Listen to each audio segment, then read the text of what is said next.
Thôi chỉ hở xa có một con, chỉ sợ chia con rồi cũng ngu ý bia. Có thìa vô tu cứ sợ nhỏ gì, cô sợ nhỏ lời câu sợ mòn. Thôi chỉ hở xa mua có sự, chỉ sợ chia con rồi cũng ngu ý bia.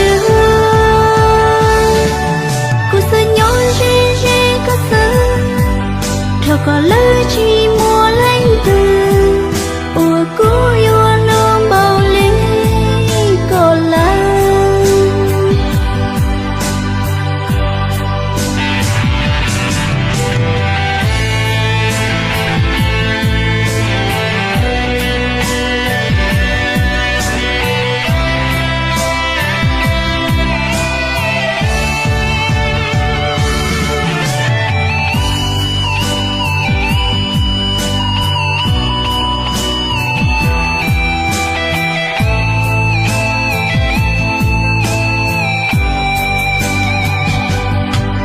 Cô sẽ nhon đời có sương đĩa, số số mua con đó, xa phương đôi có ý ra ta mua ly.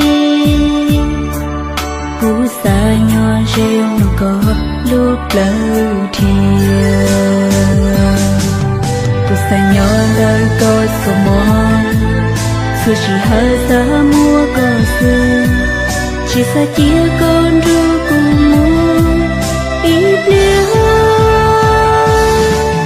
Cô sợ nhón rê có sợ, thọ có lời chỉ mua lánh từ ủa cố yêu nôm bao lý có lắm.